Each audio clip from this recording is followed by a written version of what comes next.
नमस्कार, सुप्रभात बिहार और मैं हूं आपके साथ विभा उपाध्याय। इस वक्त बड़ी खबर राजधानी पटना से, जहां दो गुटों में झड़प और फायरिंग में 3 लोग घायल हो गए हैं। घटना बुद्धा कॉलोनी थाना क्षेत्र के मंदिरी इलाके की है।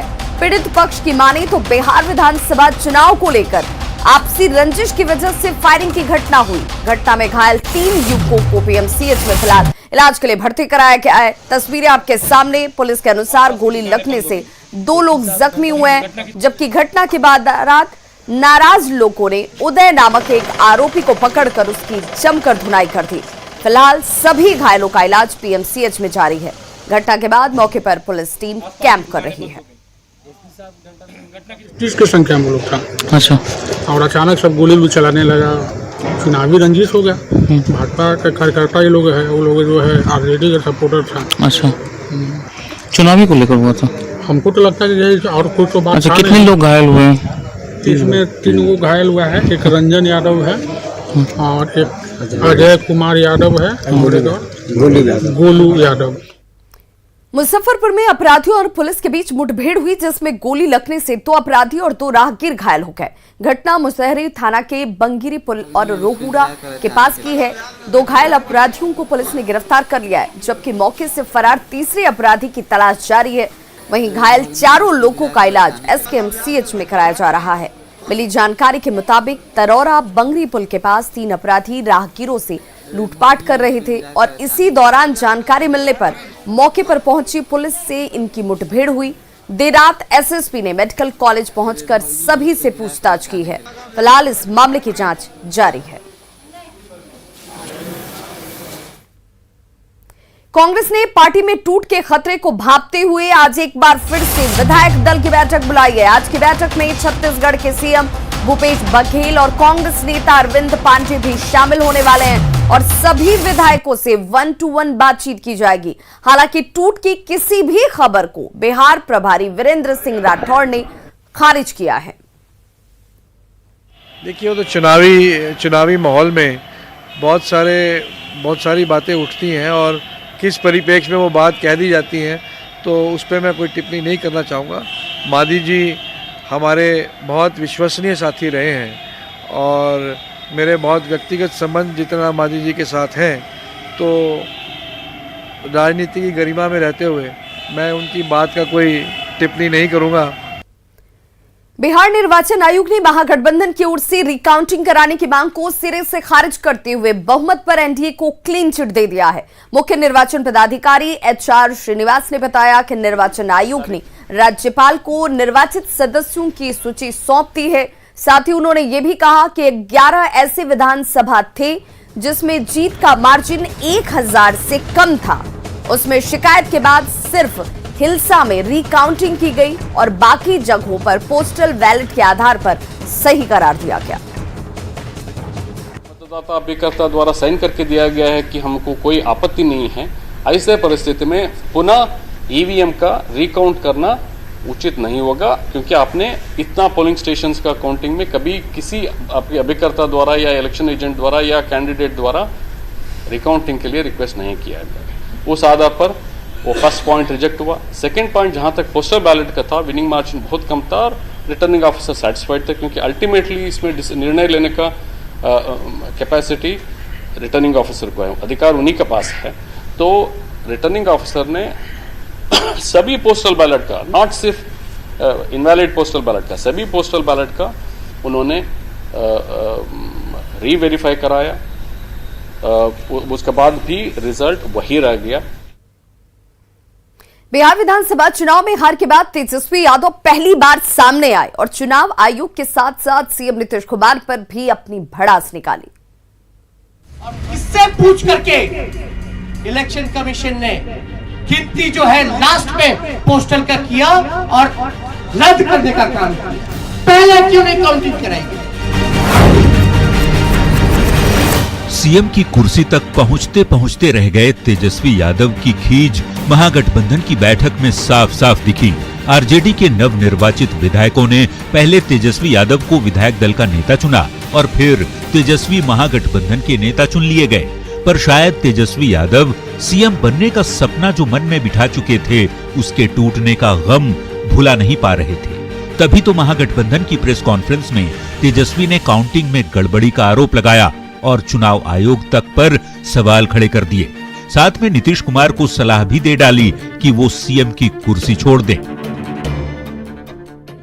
अगर थोड़ी सी भी अंतरात्मा नैतिकता नीतीश कुमार जी में बची होगी तो ये जो कुर्सी पर बैठने का जो शौक है, जोड़ तोड़ भाग गुना करके जो बैठने का शौक है, कहीं ना कहीं से उनको जनता के इस फैसले का सम्मान करते हुए कुर्सी से हट जाना चाहिए।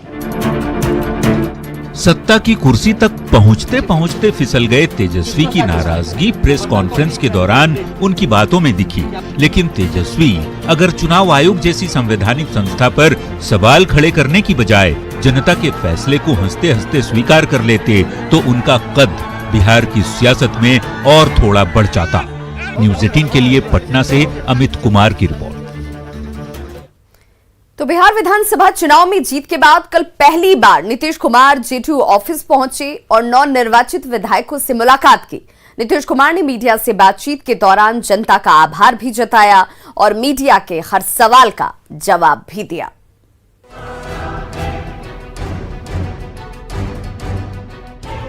पूरे बिहार को जिस तस्वीर का इंतजार था वो तकरीबन 36 घंटे बाद सामने आई, जो कई मायने में बहुत खास है।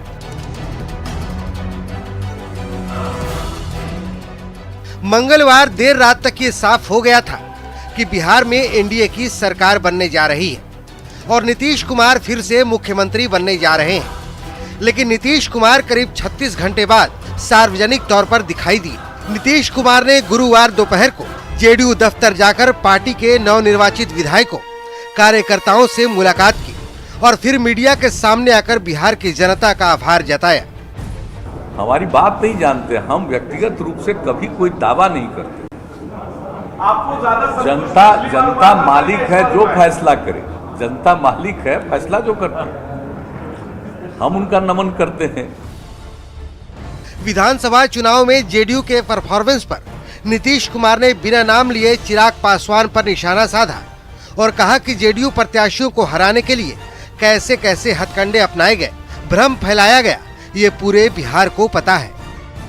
उसके यहाँ कोई कैंडिडेट नहीं है, लेकिन खोज करके, खास तौर पर जहाँ मुख्यतः हम लोगों के क्षेत्र थे, वहाँ पर ऐसे ऐसे लोगों को खड़ा करके वोट को काटा गया है, तो ये तो दिख रहा है। हालांकि बीजेपी ने साफ कर दिया है कि नीतीश कुमार ही बिहार के मुख्यमंत्री होंगे, लेकिन जब ये सवाल नीतीश कुमार से पूछा गया तो उन्होंने बहुत ही सधे अंदाज में जवाब दिया। हमने तो काम किया और एनडीए का ये निर्णय होता तो जो एनडीए का निर्णय होगा वही ना मान्य होगा, उसमें क्या। लेकिन कोई आप हमसे पूछिएगा कि आपका, तो मेरा कोई क्लेम नहीं। बिहार में भले ही एनडीए की सरकार बन रही है, लेकिन चुनाव में जेडीयू को 2015 के मुकाबले सीटों के नुकसान की चिंता नीतीश कुमार के चेहरे पर साफ साफ दिखाई दी। वैसे नीतीश कुमार ने ये साफ कर दिया कि वो आगे भी बिहार के लोगों की सेवा ऐसे ही करते रहेंगे। न्यूज़ 18 के लिए पटना से आनंद अमृतराज की रिपोर्ट।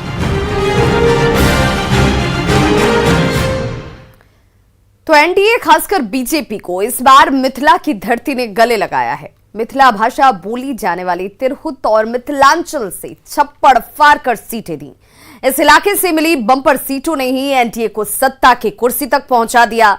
आखिर क्यों मिथिलांचल में महागठबंधन पिछड़ गया और एनडीए की बल्ले बल्ले हो गई, देखिए इस रिपोर्ट के जरिए। गाय भैंस का चारा में प्रशासन के मुंह बोरल बा, गाय भैंस का चारा में प्रशासन के मुंह। बिहार चुनाव से पहले सोशल मीडिया पर भोजपुरी में गाया हुआ ये गाना खूब सुना जा रहा था। पूछा जा रहा था कि बिहार में काबा नर्स नहीं ई कैसन अस्पताल बा, सफाई कर्मी नर्स नहीं ई कैसन अस्पताल बा, दवाई बीरो खातिर भैया झेले के बड़ी बवाल बा। अरे काबा बिहार में काबा अल्लर बल्लर गाबे है काबा काबा। लेकिन इसी बीच मिथिलांचल की बेटी मैथिली ठाकुर ने मैथिली अंदाज से ये गाना गाकर समझा दिया कि बिहार और खासकर मिथिलांचल में क्या नहीं है। मिथिला में सब किछ है, दरभंगा में एयरपोर्टक संग एम्स बनी रहलई है। दरभंगा में एयरपोर्टक संग एम्स बन रहलई है। दिल्ली, बेंगलुरु आ मुंबई दूर बहुत नहीं रहलई है। आरो छै मिथिला में की नहीं छै, मिथिला में सब किछ छै।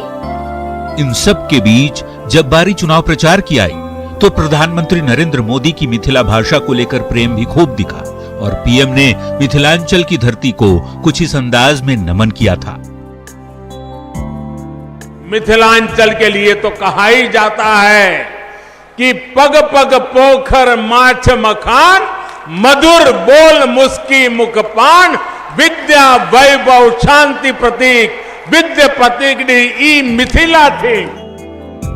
पीएम मोदी ने लोगों को उन्हीं की भाषा में संबोधित कर सीधे कनेक्ट कर दिया और यहीं से बिहार के बड़े इलाके मिथिलांचल का सियासी पासा ही पलट गया और प्रधानमंत्री और मुख्यमंत्री पर भरोसा जताते हुए जनता ने मिथिलांचल और तिरहुत रीजन की 65% सीटें एनडीए को दे दी। 125 में से 74 सीटें एनडीए को इन्हीं दो क्षेत्रों से हासिल हुई। ये बात जानना इसलिए भी अहम है क्योंकि एनडीए को पिछले चुनाव में इस रीजन से कुछ खास हासिल नहीं हो पाया था, क्योंकि बिहार के जो 5 क्षेत्र तिरहुत, मिथिलांचल, कोसी, सीमांचल, मगध और भोजपुर का इलाका है, इनमें से तिरहुत, मिथिलांचल और सीमांचल ने इस चुनाव में एनडीए को फिर से सत्ता तक पहुंचा दिया, जबकि मगध और भोजपुर रीजन में महागठबंधन ने बेहतर प्रदर्शन किया। ऐसा पहली बार हुआ कि मिथिला भाषा वाले इलाके ने एनडीए को गले लगाया। ये प्रधानमंत्री नरेंद्र मोदी पर जताया गया जनता का भरोसा ही था जिसने एनडीए को सत्ता पर फिर से काबिज होने का भरपूर आशीर्वाद दे दिया। Bureau report, news 18। बिजुड़िया 24 घंटा भी लई है। आरो सुन मिथिला में बड़ बड़ गुण आइ बिका देखी त मिथिला में की नहीं छै, मिथिला में सब किछ छै, मिथिला में ई हो छै, मिथिला में ओ हो छै।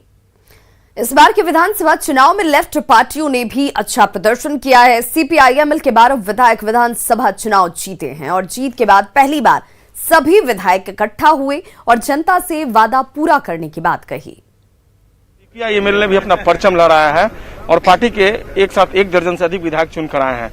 इन विधायकों के बारे में हम आपको बताते हैं। सबसे पहले कितने संख्या में इस बार विधायक जीत कर आए हैं, ये आपके लिए कितना उत्साहजनक है? नहीं, उत्साहजनक तो है। जब कम भी जीतते रहे वो तब भी उत्साह में कोई हम लोग उत्साह घटता नहीं था, लेकिन इस बार जब 12 जीते, हालांकि जीतना तो चाहिए था 15, 3 सीट बहुत कम मार्जिन से हम लोग हारे, लेकिन 12 भी 1 दर्जन है, एक अच्छी संख्या है। और उससे भी बड़ा सवाल है कि बहुत सारे नए चेहरे इस बार सामने जीत करके आए, हमारे छात्र नेता, नौजवानों का नेता।